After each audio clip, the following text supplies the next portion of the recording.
রাজ্য সরকারের BLO, ARO, এইআরও, DM তারা তাদের দায়িত্ব পালন করলো না।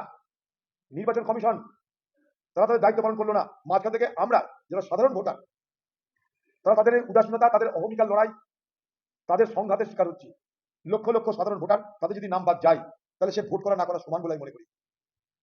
তাই যতক্ষণ পর্যন্ত না এই তালিকায় বৈধ ভোটারদের ভোট দেওয়া নিশ্চিত হচ্ছে আন্ডার অ্যাডজুডিকেশনের নামে, বিচারাধীনের নামে, ততদিন পর্যন্ত যেন ভোট না হয়, নির্বাচন না হয়, এটা আমার দাবি।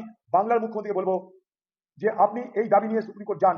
আমি নিজে এই দাবি নিয়ে সুপ্রিম কোর্টে যাওয়ার প্রস্তুতি শুরু করেছি। আমার মনে হয়েছে যে এটা আমার একটা সাংবিধানিক দায়িত্ব, নাগরিকের পালন করবার সুযোগ থেকে বঞ্চিত হচ্ছে সাধারণ মানুষ। ভোট, নির্বাচনে অংশগ্রহণ করা, নির্বাচনে ভোট দেওয়া, এটা ভারতবর্ষের সংবিধান আমাকে আপনাকে দায়িত্ব, অধিকার দিয়েছে।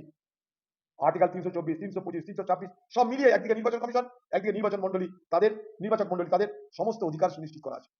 সেই জায়গায় দাঁড়িয়ে ফ্রি অ্যান্ড ফেয়ার ইলেকশন, অবাধ নির্বাচন যদি করতে হয় তাহলে free and fair electoral roll, অর্থাৎ অবাধ ত্রুটিহীন নির্বাচনে অংশগ্রহণ করবার ভোটার তালিকা আমার দরকার, আমি তাই মনে করি। এটা নিয়ে কিন্তু রাজ্য সরকার উচিত সুপ্রিম কোর্টে দরবার করা।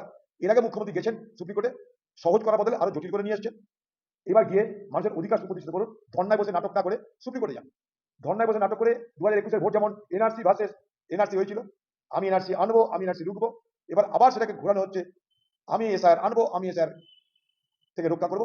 এই নির্বাচনের এই ন্যারেটিভ, এই ভাষ্য তৈরি করা হচ্ছে, কিন্তু সাধারণ মানুষের অধিকারকে সুনিশ্চিত করার কোনো প্রয়াস আমরা দেখতে পাচ্ছি না।